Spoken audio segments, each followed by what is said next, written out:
Okay, let me see the hands. Who's excited to start a new year? You ready to get out of the old year? How about getting out of the last 2 years? Yeah, that's where I'm at. I went out of both of them. And I bet most of you, as you sit around on Friday night, you were thinking about, okay, what kind of new things can I do this year? What kind of different things can I do? And you know what we call those? We call those New Year's resolutions. You got it. Some of them we say out loud because we do want people to know what they are. Others, we don't say, do we? Because we don't want people to know what we're actually thinking about doing. We want to keep it quiet. We keep it in our heart. As we begin 2022, I want us to look at things a little differently. And I want to do that because of the last 2 years. Because of what we have gone through as individuals, as a body, as a church, as a country. It's amazing what's happened over the last 2 years. So we're going to look at things a little differently. One of my favorite authors from back in the day, if you will, Anne Lamott, she had a quote in one of her books. The book was called Almost Everything. And I want you to look at this quote.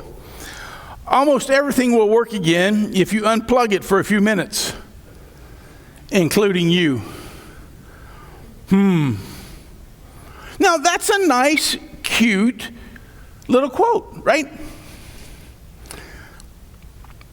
Have you ever seen it before? Anybody ever seen that quote before? It's been around a lot.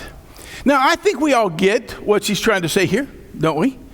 If we just slow down, we get it. We can do a little retreat. We come back. We disconnect. We come back. We just get away, and then we come back. We do what we need to do, and then everything is just going to be all right. I like that idea. I really do. But folks, I think there's a lot more to that quote, because I really just started to think about it, and it is simple as it reads, but I'm not convinced it's completely accurate. For example, whenever we have a technology issue here in our offices, our immediate call is to Mr. Hugh Meyer, because he's our tech guru. He knows everything about these pieces of equipment that we have no idea. And do you know what his first question to us is each and every time? Have you turned it off and turned it back on? In other words, have you rebooted it? That's the first question. And I want you to think about it for a moment. If your Wi-Fi's not working at home, what do they tell you to do? Unplug it for 30 seconds. 30, 29, 28, 27, 26. I'm not going to go all the way. But then you plug it back in. And what happens? It's magic. It starts to work again. The same with the cable box. If you can't get the TV stations you want, it's just being funny. What do? You unplug it. What about your computer? Computers are wonderful, aren't they?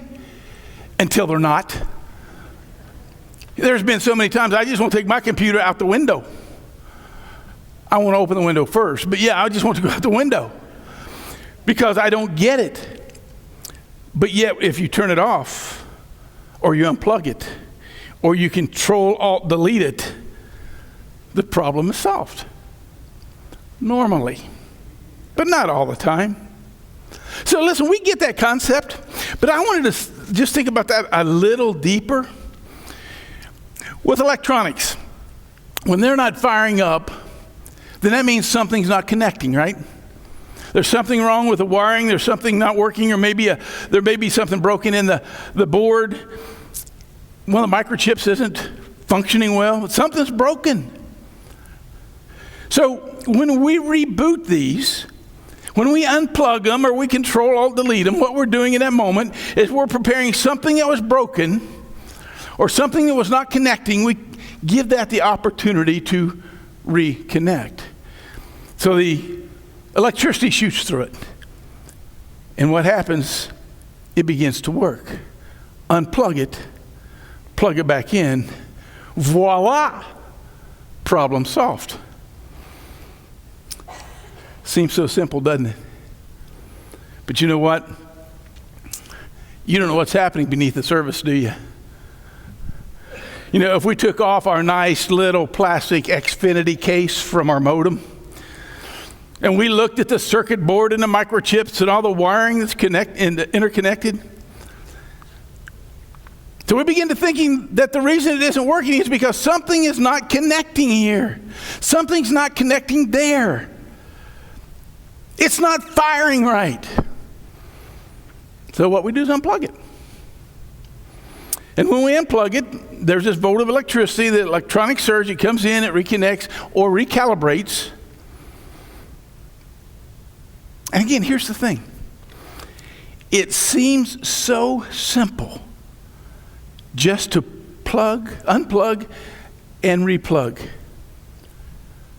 But it's actually a bunch of microchips and electronic current and wires that need help. They need a jump start. See, actually, there's a whole lot more to happen to get things restarted or rebooted than just plug, unplug, and replug. So I do like the quote from Ann, and I appreciate that. But I really don't think it's that simple, especially with life. Listen, you're not going to go away for one night and fix a marriage that you've been struggling with for 35 years. It's not going to happen. You're not going to get on a treadmill and walk for 30 minutes one day and expect to lose 50 pounds. Boy, I wish you could. But it's not going to happen, is it? See, here's the thing. And this is what most of us really don't want to hear. As we begin a new year, we're going to talk about rebooting. Throw resolutions in the dumpster because they last anywhere from 2 to 4 weeks. We want to reboot. We want to change some things in our lives. But here's the issue. Reboots are hard. Reboots are hard. Now, that's an unpopular truth, and I understand that because it's unpopular with me. But to recalibrate, to really figure out, to really reboot, it's difficult. It's very difficult. It's hard. Think about it. If you've been involved in a failed relationship, man, it's hard to put yourself back out there again. Or you've been to a counselor one time. You think the problem's fixed. It's so hard to go back that second time or third time or 50th time that you need to go. It's so hard. It's so hard. Here's mine. It's so hard to start working out again. How many of you say, hey, I'm going to start working out in the new year, and we do it and we last about 2 weeks, just like Derek said. The guys that are regular in the gym hate us who come in for a month and destroy everything. It's not going to happen. Here's one that I think a lot of people struggle with today. It's very, very hard to get out of debt. Reboots are hard. But if there's one thing that I've learned in 62 years of life, it is that if something is hard, it's usually worth it. It's usually worth it. And folks, that's how I know reboots are hard, because that one night won't fix the marriage, because that one day on the treadmill won't lose 50 pounds. I understand that. And I would say that most of us here this morning like the idea very much about rebooting. Right? Reboot. We want to change some things in our life. What we don't like, it's hard. It's hard. I'll jump in on board with you. I know it's hard. There are things in my life I want to change, and it's hard. I'm going to tell you what I've been praying.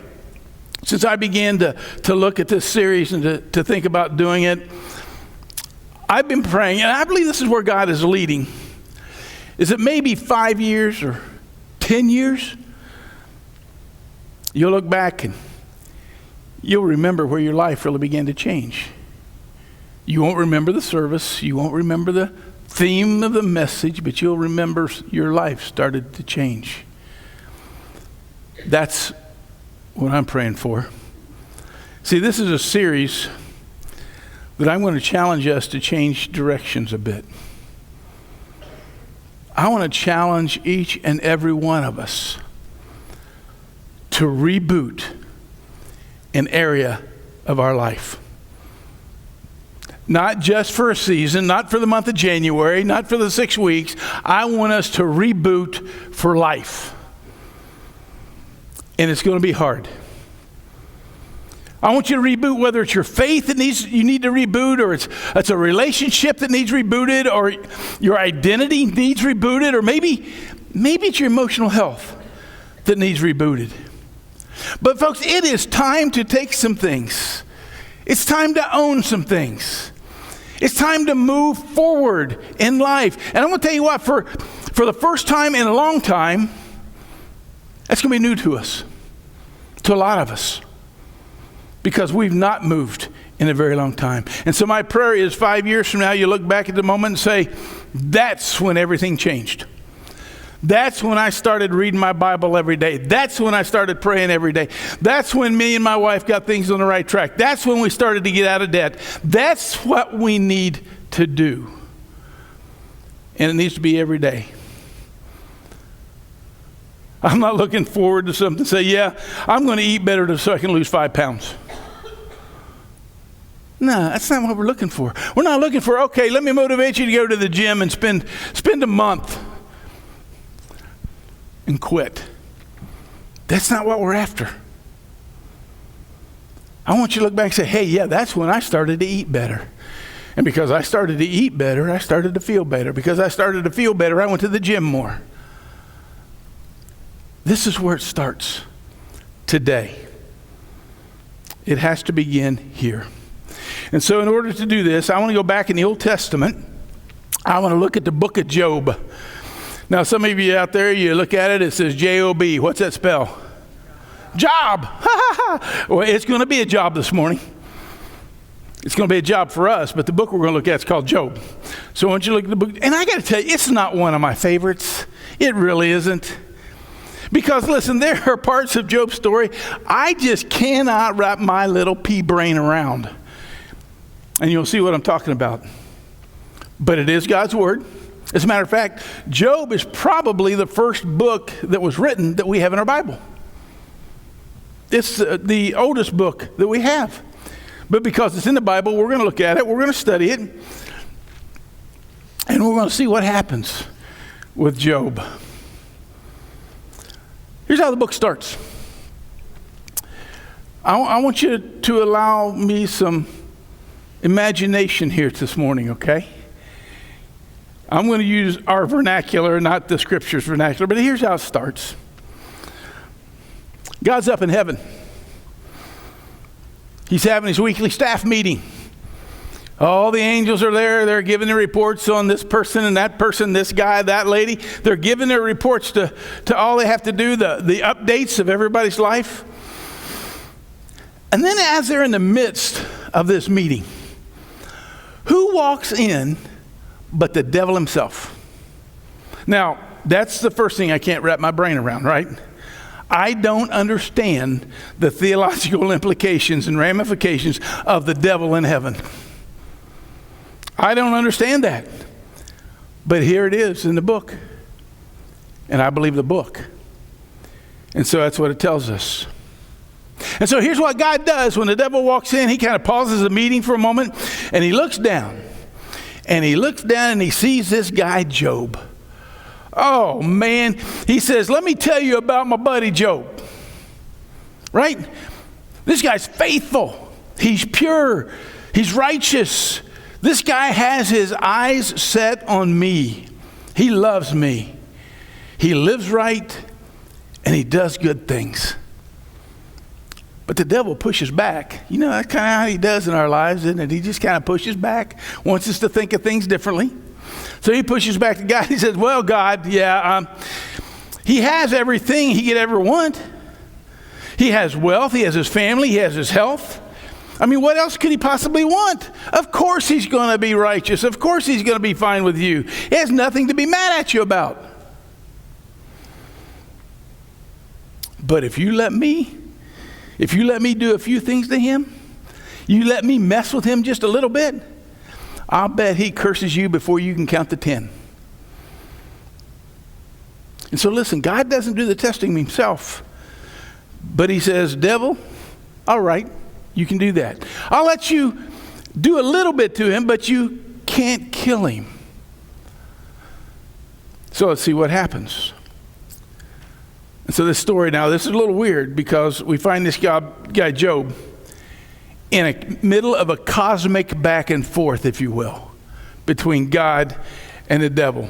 And here's what the devil does. He starts with Job's livestock, right? 7,000 sheep, 3,000 camels, 500 yoke of oxen, 500 donkeys. Starts with his livestock and his servants, and he kills them all. Kills them all. Now, in this context where Job is, and that's his livelihood. That's the way he survived. You're talking about his prosperity. That's the way his life was valued. And as if that's not enough, the Bible tells us that a mighty wind came in and knocked down the house of where all Job's kids were gathered. They were having a birthday party.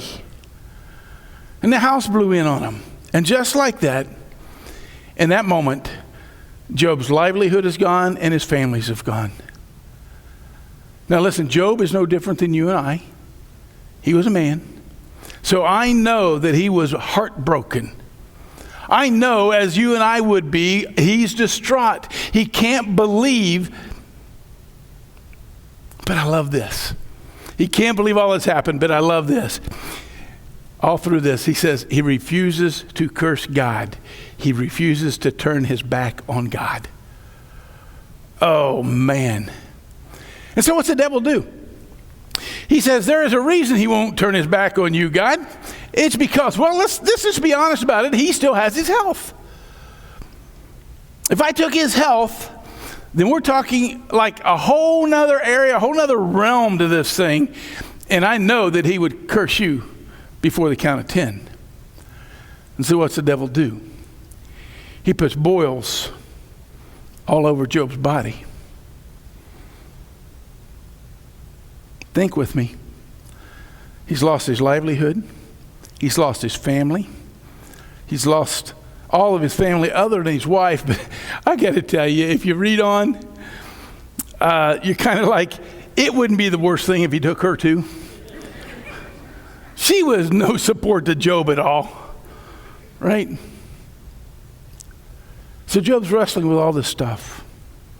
And now his health. And so here he is sitting in ashes, wearing sackcloth.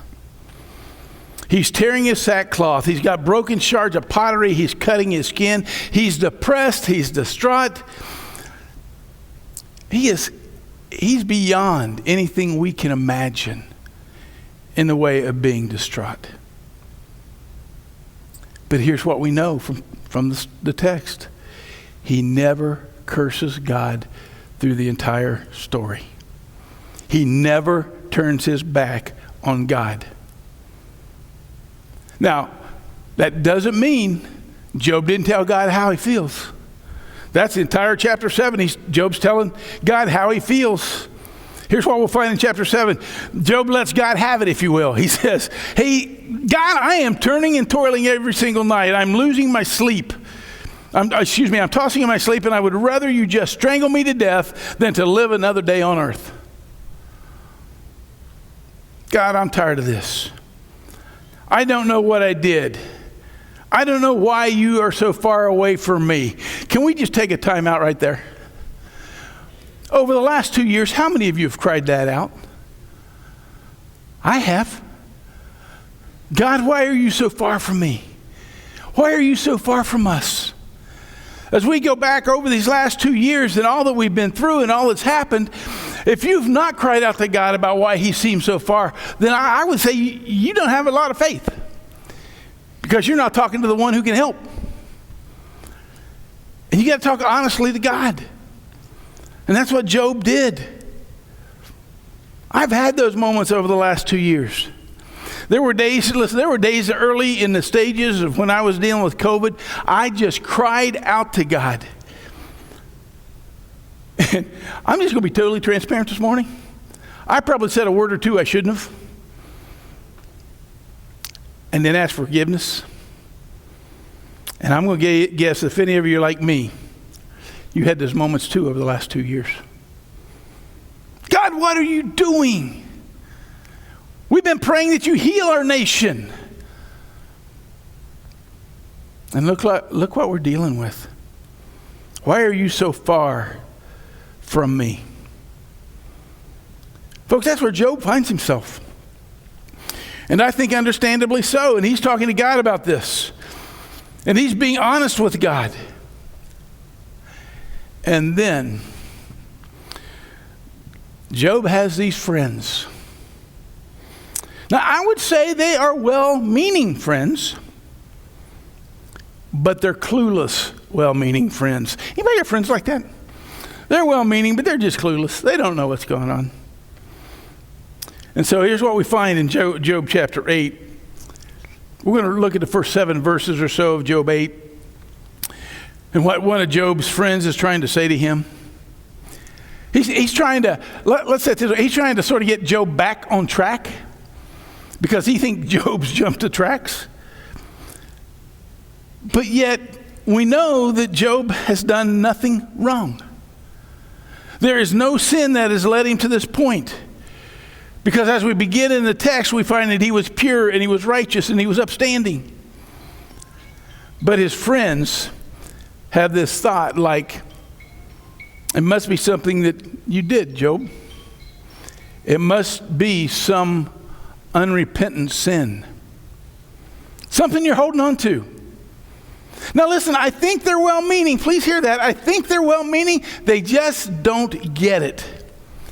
And so here's what chapter 8 goes. Here's what Job's friend Bildad. Hey, piece of trivia. Did you know that Bildad was the shortest man in the Bible? He was shoe height. Oh, come on. That was good. Oh, okay. We'll move on. Chapter 8. Job just got done lamenting in chapter 7. Okay. And then Bildad the Shuhite replied, how long will you say such things? Your words are a blustering wind. Bildad said, man, you've lost everything. You've lost your wealth. You've lost your family. You've lost your health. And now you just got some friends that are just heaping shame on you. They're like, dude, what is wrong with you? Stop the whining. Your words are like a blustering wind. Folks, there is no empathy. There's no compassion. There's no support. Let's just be honest. This is a bad friend. I've experienced a few of those, and I bet you have too. And those are the ones we just need to separate ourselves from. But then he goes on, does God pervert justice? Does the Almighty pervert what is right? Again, this is him implying that Job, listen, you've run something really bad. God's hitting you with both hands. It's your fault that all this stuff's happening to you. And then he goes for the jugular. And he says this, when your children sinned against him, he gave them over to the penalty of their sin. He's saying your kids are dead, were killed, because they sinned against God. This is not a good friend. How many of you this morning are glad that when you sin, God doesn't just zap us? Because I did something wrong, God said, boom, I'm done with you. Doesn't happen. Doesn't happen. He loves me because I am a sinner. He loves you because you are a sinner. And because we sin, which is what he expects us to do, his mercies are new every day. But this guy, Bildad, he thinks that the kids did something that God said, okay, that's it. But look on down here, but if you will seek God earnestly and plead with the Almighty, if you are pure, if you are pure and upright, time out. Job is pure and upright. God's pointing him out of all of the cosmos. This is a guy that you can test, Satan. Right here. He's got it all together. And he says, even now, he will arouse himself on your behalf and restore you to your prosperous state. Your beginnings will seem humble, and so prosperous will your future be. Again, I think these guys, when they first come to Job, they are well-meaning. But they're just kind of off. They give very bad advice. You know, it's nice to have friends. But when you have friends like that, find your enemies. Because they'll probably be kinder than your friends are.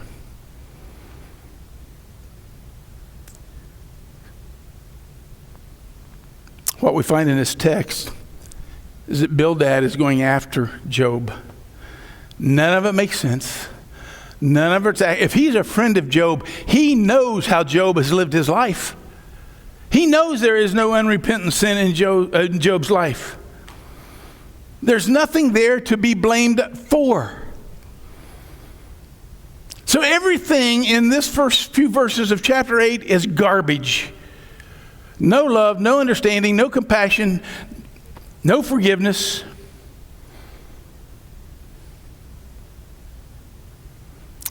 But hidden in all this garbage is one prophetic statement of truth. Job chapter 8, verse 7.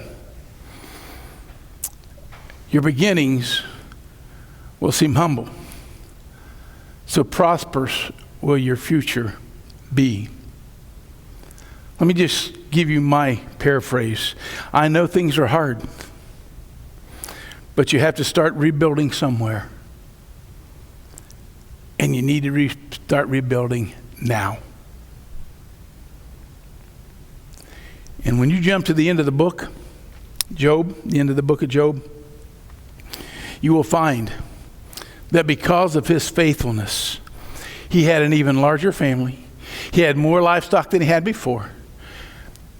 And his boils are all gone.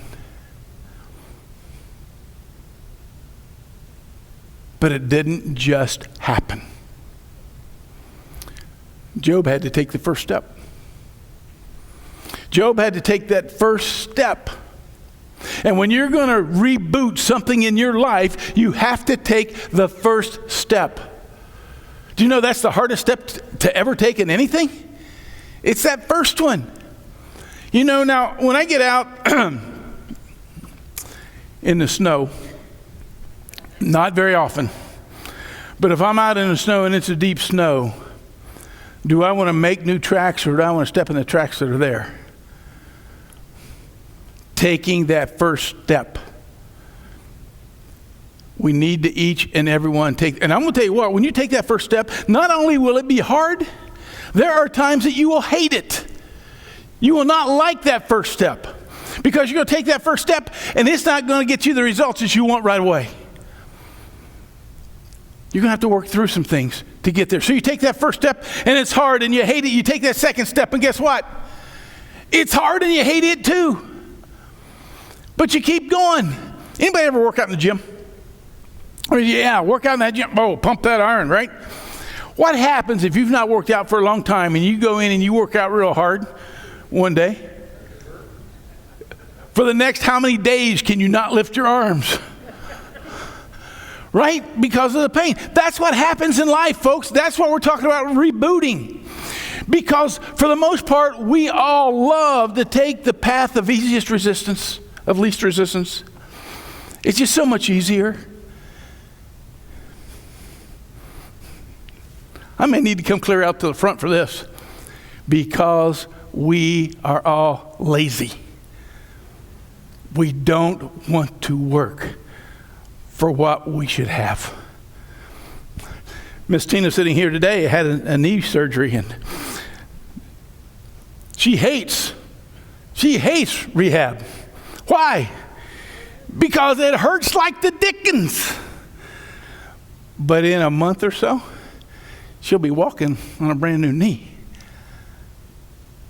That's what it's like. That's the reason we need to take those steps. Even when they hurt, even when we hate it, we need to continue to take the steps. Here's something that I wrote in my phone when I was laying in bed when I first got home with the COVID. Listen to this. And you can steal it if you want it. But in my phone it says, every day is one step closer to where I want to be. But here's the caveat. If you're doing the work. If you're doing the work. In my case, the work meant sitting up, trying to walk, taking the right medicines, taking the breathing treatments. Things that healthy people don't want to deal with. And in my mind, I was healthy. Until God showed me I wasn't. Every day is one step closer to where you want to be if you're doing the work. But here's the key to that. You have to be patient. That is one word in the vocabulary that if God would let me strike it from my lips and from His word, I would do it. What happens when you pray for patience? God gives you opportunity to grow patience, doesn't He? When I had the COVID, the elders came to my house and they prayed over me, anointed me with oil. Jerry McCory, who's on his way to Florida right now, dang him, he prayed for patience for me. And I looked at him when I was done. I said, no, I don't want patience. Wisdom, understanding, yeah, do the right thing. All that, yes, go. Pray it hard. But don't pray for patience. Because what's God do? He gives you opportunities to grow in patience. And then I got the greatest advice you could ever get. A minister friend in Wadsworth, Ohio, named Robin Hart, was going through the same thing that I was going through. Actually, he's not preached since July of this year. He's still out. And so he's had it really much rougher than I had. But Robin, he and I were just texting back and forth. What's that? Misery loves? So me and him, we were loving each other because we were miserable. But he gave me a piece of advice that made my healing process so much better. And it wasn't patience. It was, Steve, don't look at things on a daily basis. Look at them on a weekly basis. Because on a daily basis, I can't see a lot of difference happening here. But when I look from Saturday to Saturday, I can see a lot of healing that God has provided. And folks, that's what we need to do. When we take that first step and we're not happy with it and we hate it, that doesn't mean we give up. We look to the second step, we take a second step, and then eventually you just turn around and you look behind me and say, oh, this is what God's done in my life. It's amazing what can happen when we stay to the task. And then 6 months, a year, 5 years from now, you can look to this time after you've made these steps. You look back to this day and say, this is when it all started. This is when my faith began to grow. This is when my relationship with my spouse began to change. This is when I began to get out of debt. Whatever it is, you can look back and you can see the growth. You know, as a parent of little babies, as we have one here with us this morning, you don't see changes every day as you have the baby in your house. But when you go to see it every month, there's huge changes. I love going to see my grandson. I'd love to go every day if I could. But I get over there every other week or every 3 weeks, and in that matter of time, he has changed dramatically. He's now talking. God forbid. Because he's going to be like his aunt who didn't know how to shut up. That's my daughter. But it changes. And when you give time between your steps, you will see God moving and making changes. So here's 3 questions I want to leave with you today. 3 questions. Number 1, is there an area in my life that is unhealthy or that I need to grow in? Is there an area in my life that is unhealthy or that I need to grow in? I want to see the hands of people that don't have any areas in their life they need to grow in. Because you're going to be my example. I'm going to follow you. Because I truly believe there is something in everyone's life that needs to change or that they need to grow in. Number 2, second question. What does it look like to be ultimately healthy in that area? What does it look like to be healthy in that area of your life that you want to reboot? What goals do you have to get to that? Third question is, what things do I have to do to get there? What things do I have to do to get to that healthy area in my life? Every one of us, I don't care what area of your life it is, I don't care what you're trying to reboot in your life, the first place that every one of us has to start is trust God.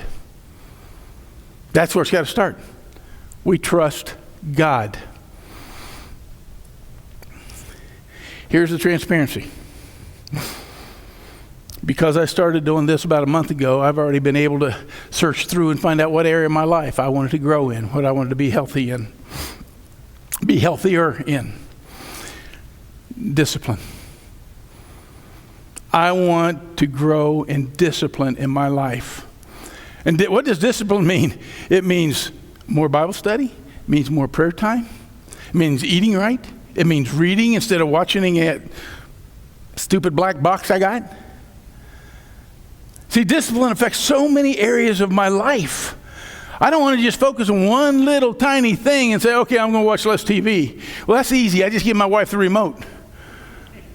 You know, I'm not going to sit and watch HGTV all day. I don't want to just do that. I want to say, I just want to read my Bible more. No, it's got to be more than that. I need to pray more every day. No, it's got to be more than that. And so I put it all together and said, it's discipline. My life needs discipline. And there are many areas of my life that are going to change because of discipline. And it's going to be because this day I choose to reboot. This is not a resolution. This is rebooting my life. This is looking inside, seeing where it's disconnected, seeing what wires are not connected, seeing what microchips needs changed out, whatever it may be. But it changes from the inside out. Today, when you leave, I just pray you take those questions and you look at them. Are there areas of your life? Now, we're going to look at several areas over the next few weeks. We're going to look at relationships. We're going to look at our faith. We're going to look at healthy mental health stuff. I mean, we're going to look at a lot of things that might give you some other ideas. But this week, look at these questions. What area of your life needs rebooted?